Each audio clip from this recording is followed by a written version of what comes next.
ask me to. There's nothing I won't do. Forever's not enough for me to love you so. Before we said goodbye to Doha, we visited one of the famous shopping destinations there, the Bellagio Mall. Villaggio Mall is known for its exquisite architecture, para siyang mini Italian village na mayroong indoor canal with gondolas. Super nag-enjoy ako dito, lalo na kasama ko ang buong Perfect 10 Doha team.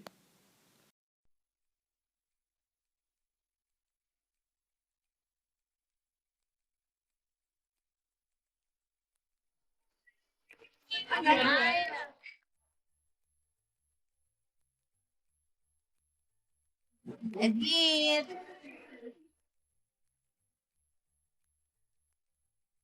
Hi! Hello! Kami ngayon sa Villaggio. Ito niyo naman. Nakatapos lang. Patapos lang. Sarap. Busog kami. Ngayon, ano gagawin natin? Ngayon mag-iikot tayo. Shopping. See ya!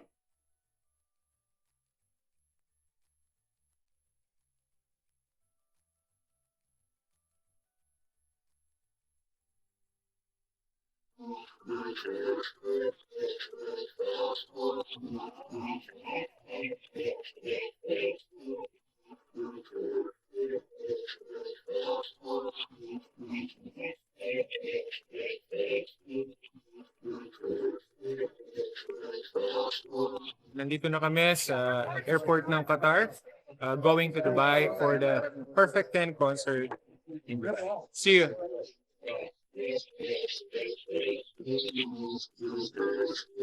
Ayan, oh.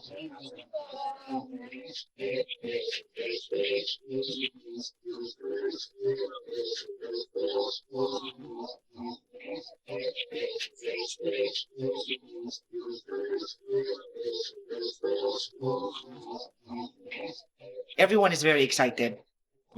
Pop royalty is coming here to Dubai, and one thing is for sure, she's going to invade Dubai.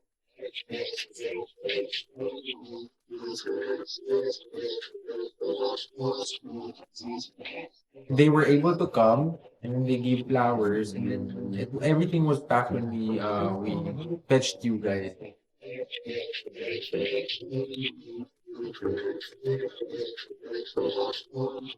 Tahimik siya, tapos ano siya, sweet na tao. Alam mo yun, pag nag-hi ka, hi. Ang dami. Upstairs talaga na nagtatanong kami kung saan or kailan dadating si Sarah. Of course, we kept it a secret for her privacy, right? But may mga fan, were all good. They were excited to see Dubai, you know, everything.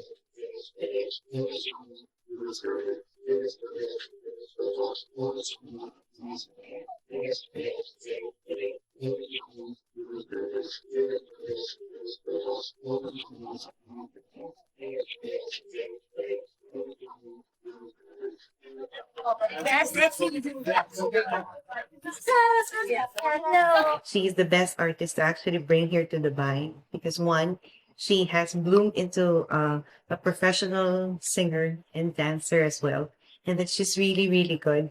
And we wanted to provide Dubai also with such a performance that is at par or at standard with that of the world.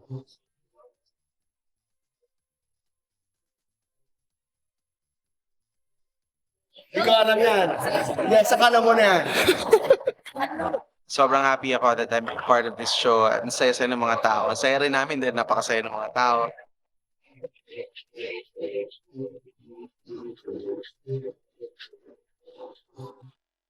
After our concert in Doha, Qatar, we went straight to UAE to hold the Dubai leg of Perfect 10.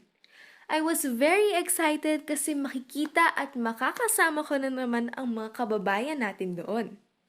But before that, we did promotions muna around Dubai. Nakakatuwa kasi kahit ilang beses na ako nakabalik dito, marami pa rin ang nag-aabang sa akin.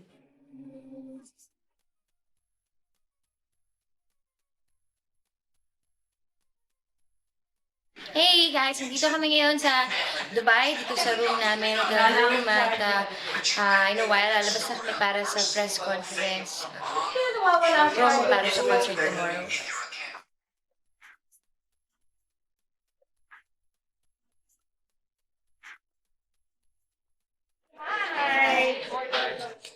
Cube 8 invited everyone in media, TV, print, radio, and we were very happy. It's because most of them came to attend the press conference.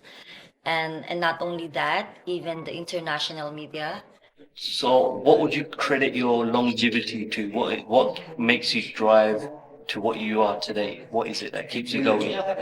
My parents really believed in me and they took a gamble, in the path that I chose or the profession that I chose. I think Sarah was great. She seems very down to earth, very passionate about what she does. She answered my questions fairly clearly, precisely, and showed enthusiasm, which was great to see. And it shows that she cares about what she does. She's passionate about what she does, which is great to see in an artist. You were a child star yourself. How has that experience? How has that experience helped you being on the judge for The Voice for Kids? You know, she's grown up in this industry from a very young age, so she's dealt with the public, now she's seen in the public eye. And it was great to see that such a person from a young age has matured in a very great and positive way. I think it's an advantage, having gone through all that, the competition, competing as a child and as a teenager. It's something that I can relate to my artists in the Voice of the Philippines, especially the Kids Edition. One of my favorite answers from Sarah was how she's inspiring young kids to look up to her and become what she is. And that is a great thing to have in this day and age. I think it's a really good place for her to be as a role model and inspire young kids who are growing up and who want to be like her.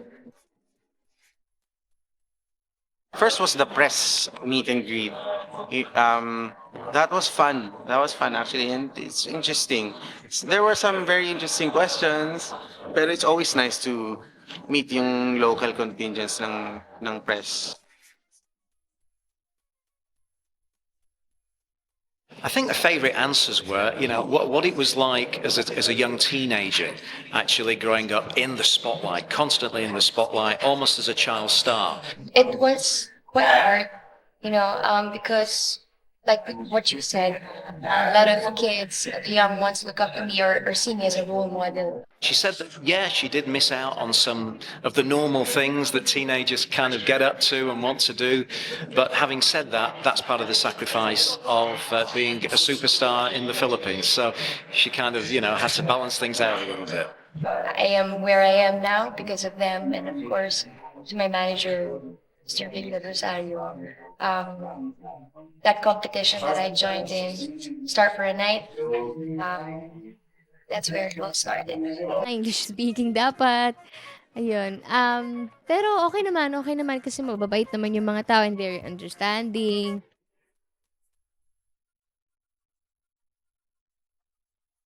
Simula kasi noon, pumunta si Sarah dito sa Dubai, kino-cover ko na talaga siya. So, I've seen her blossom into a fun young lady. And she's very accommodating, lalo na pag sa phone.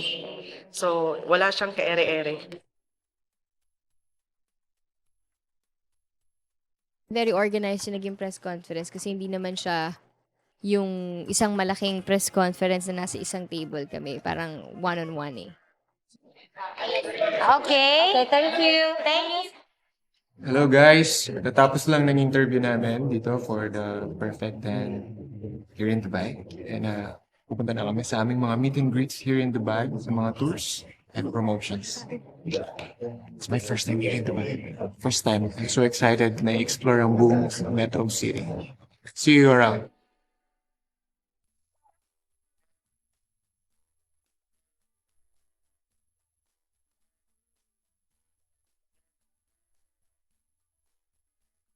The reason why I choose the Far School among all the many Filipino schools here, it's because the warm welcome that they always give for Sarah. All of them love Sarah. Nakaano kami kasi National Day ngayon, celebration all the schools in UAE. Yeah. Of course, excited because our students are also excited to see Sarah again for the second time here in Paris Natal School, and we've been promoting her upcoming concert. During our assembly every morning, we announce to the students that Sarah will be having a concert.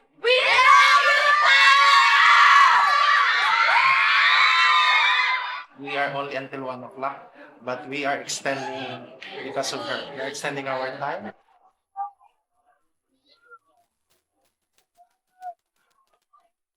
I'm so happy to see those people, those students, no, na talagang hindi daw sila umalis just to see, especially Miss Sarah Geronimo.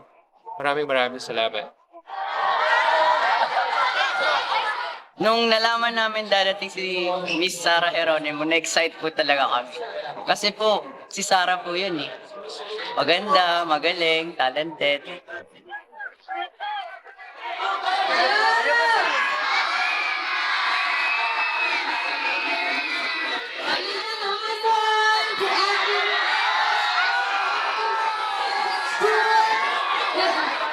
Grabe yung tao. You can hear the screaming. Wala pa lang kami sa school like itself. Nung andun pa lang sa, I think, the receiving area at the back part, you would hear these kids, the students are shouting like, Sarah, Sarah, Sarah Geronimo. Kamusta kayong lahat? Nagtatagalog pa ba? Very good. Ayan, si Sarah. Marami pong gusto talagang makakita sa kanya. Kasi nga po, mahal po namin siya. Maraming salamat sa inyo.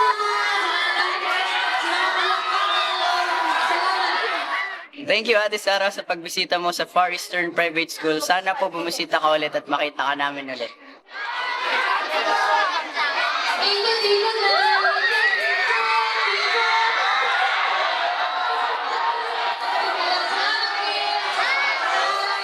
One of my favorite pictures na nakuha dito sa series ng shows na to was a picture that Ronnie took.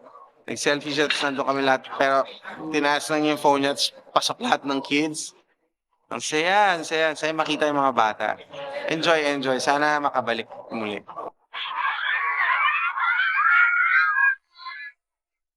Dubai is one of the most expensive cities in the Middle East. It is famous for its world-class hotels and decadent yet modern architecture. I'm very lucky because I was able to visit the very popular Burj Al Arab. Sobrang namangha ako sa design nito, lalong-lalo na sa Royal Suite Room na sinasabi nilang pinakamahal na kwarto sa buong mundo.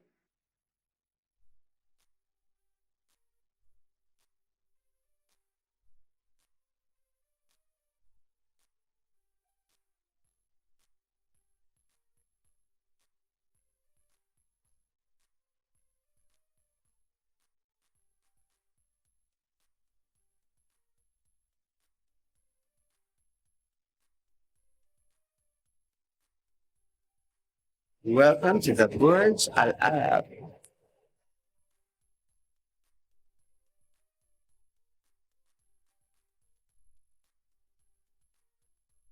Pumunta kami ng Burj Al Arab. Ito po, yan yung second time ko na makapunta doon. Pero first time ko na makipag-tour sa loob.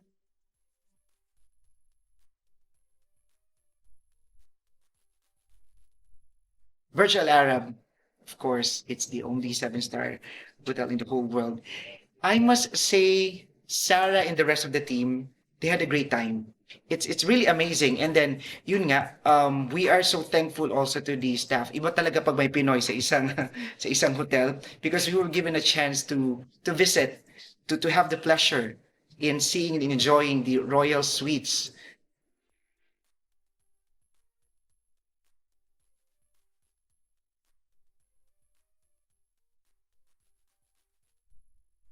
You know, I only see that on movies. At pumunta kami sa pinakamahal na room or pinakamahal na suite na sabi nga nila, mga royalties lang from UAE pwedeng or usually nakaka-enjoy lang sa room na yun or nakakagamit. And it's a privilege na ma-experience siya pumasok dun sa room.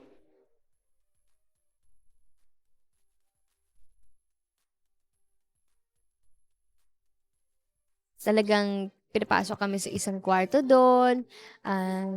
Yun nga, very gallant, very, yun nga, gold yung mga ano po doon, di ba? Yung wall doon, yung lahat, pati yata yung mga doorknobs, ganyan. Nakaka-amaze lang.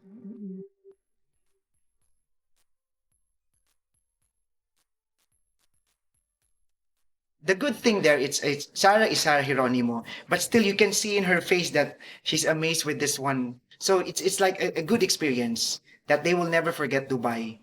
Okay, thank you. Let's go.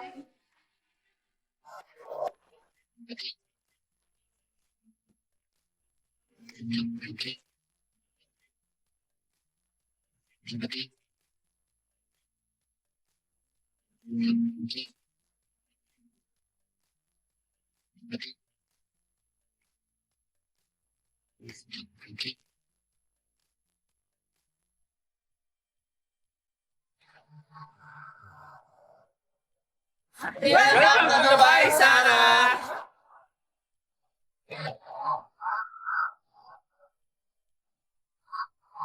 Sobrang passionate ng mga fans ni Sarah na talaga.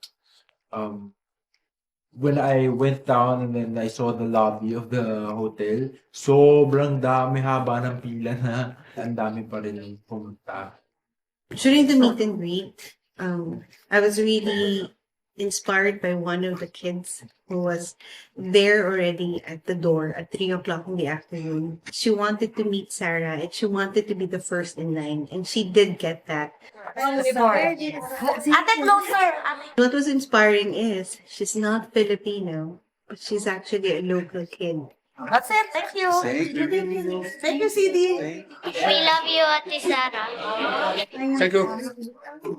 Tatanggal naman yung pagod pag nakita mo yung mga tao. So, masaya yung meet and greet. Masaya rin at maraming tao. Sana na-enjoy nila si Sarah.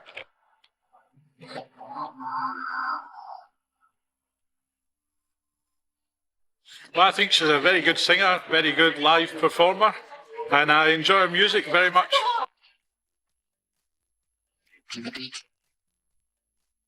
Love na love ng taga-Dubai si Sarah. Actually, ikaw lang yung aming entertainer dito sa Dubai, yung nagpapawala sa aming homesick, Sarah. Yung boss ko, siya po yung nagbigay sa akin ng tickets dito para kay Sarah. Sinabihan ko siya na paborito ko si Sarah. Idol ko si Sarah dahil magaling siyang kumanta, magaling siyang sumayaw, and magaling siyang actress.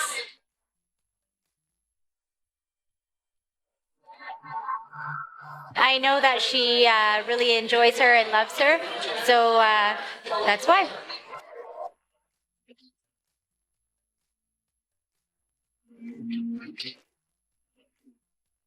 Sobrang saya ko at I'm sure pati yung mga ibang pop star dito sobrang saya dahil madalang lang namin makita si Sarah na malapitan, may meet and greet, tapos kasama namin siya magdi-dinner. So sobrang overwhelming lang talaga. Thank po, maraming salamat po to see po natin tomorrow night po for the celebration of your 10th year in this business. Maraming salamat po kasi po sa Dubai World Trade Center House APIC. There was also a mix of a lot of nationalities, and at the same time, the age group. There were old women, there were young women, there was this young girl. There were also men in the queue, and all this mixing is made by Sarah.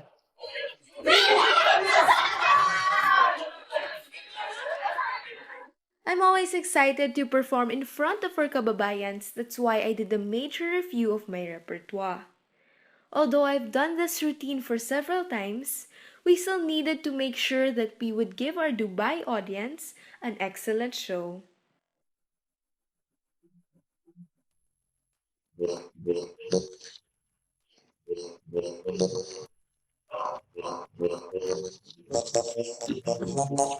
Basically, we've done the entire production, as in the sound, light, stage, the whole set.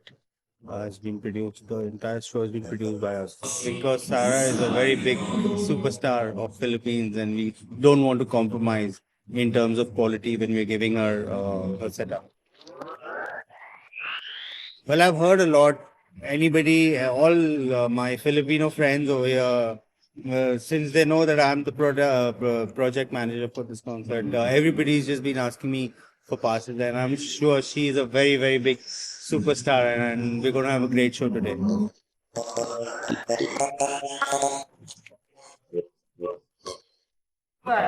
Welcome, sound check, and run through technical with the one see.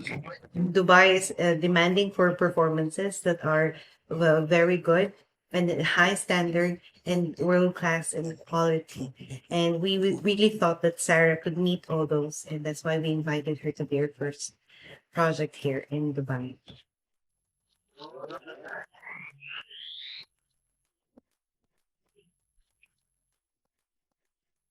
Learning a lot about her and watching the videos on how she invests in the time that she would practice. And in one practice, she would be able to put things together that is like, oh, wow. And her singing style also has evolved. I'll never be perfect, but at least now I'm brave. Now my heart is open, I can finally breathe. Don't be mad, it's just a brand new kind of free. It has now grown into a more mature woman, and it has also been seasoned because she's had experiences, right? She's putting more feelings and emotions into her songs, and that's what I really appreciated. Cause there'll be no sunlight if I don't do it. There'll be no clear skies if I don't do it. Si Sarah, parang kapatid din yung tingin ako, yung perspective ko sa kanya is like a little sister. She's very professional, but she's very fragile also. Kasi, napapagod din yung tao. But hanggat maaari, go lang siya ng go. And I really admire that about her.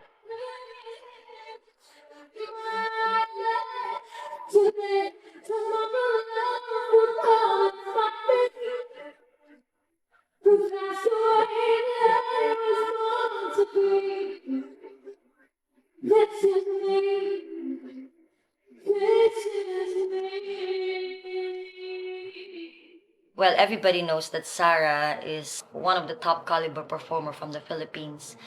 And not only that, she's invading the international market.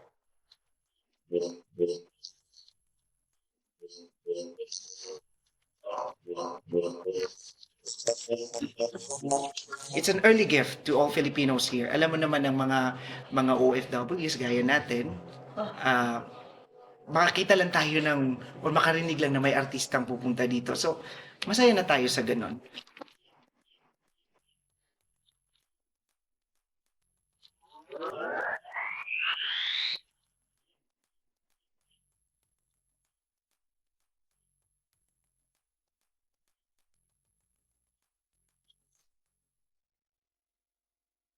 The Dubai audience never fails to show their positive response every time I visit them.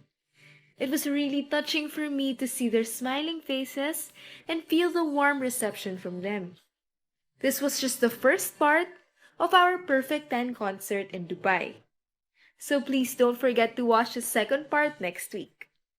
That's it for now. Thanks for watching. Till my next entry, much love, Sarah.